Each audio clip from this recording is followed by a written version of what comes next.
शुभ सकाळ.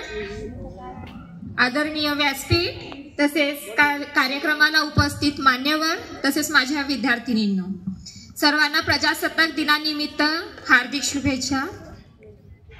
आज प्रजासत्ताक दिन.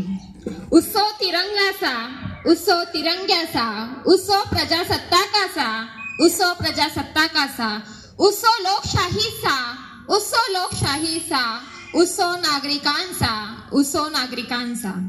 प्रजासत्ताक दिवस म्हणजेच काय? प्रजासत्ताक दिवस म्हणजेच प्रजेची सत्ता सुरू झालेला दिवस. प्रजेची सत्ता सुरू झालेला दिवस.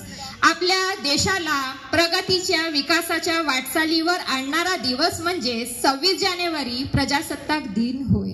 भारताचे शिल्पकार डॉक्टर बाबासाहेब आंबेडकर यांनी आज आपल्याला, आपल्या देशाला गुलामगिरीतून मुक्त करून स्वातंत्र्य, समता, न्याय, बंधुता हे मूलभूत हक्क आपल्याला प्राप्त करून दिलेली आहे.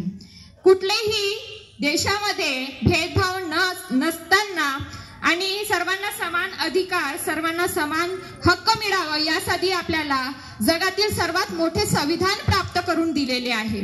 अडचणी असताना आणि कुणाचीही साथ नसताना हे करणं शक्य नव्हतं, हे सोपं नव्हतं. परंतु डॉक्टर बाबासाहेब आंबेडकरांनी आपल्याला सिद्ध करून दाखवलेलं आहे. जेवढ्या तुमच्या रस्ता खडदळ, जेवढा तुमचा रस्ता खडदळ, जेवढ्या तुमच्या रस्त्यात काटे, जेवढ्या तुमच्या रस्त्यात काटे, तेवढेच तुमचे यश मोठे, तेवढेच तुमचे यश मोठे. डॉक्टर बाबासाहेब आंबेडकरांबद्दल म्हणावं असं वाटतं की बहुत मुश्किल है उस व्यक्ति को गिराना, बहुत मुश्किल है उस व्यक्ति को गिराना जिसे ठोकरों ने चलना सिखाया, जिसे ठोकरों ने चलना सिखाया. संविधानाबद्दल म्हणावं असं वाटते की रातों के अंधकार में दीपक सदा जलाता हूँ, दीपक सदा जलाता हूँ.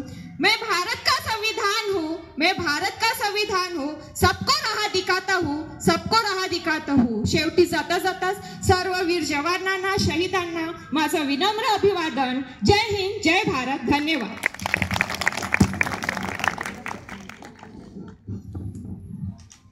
Thank you, ma'am, for the beautiful speech. Now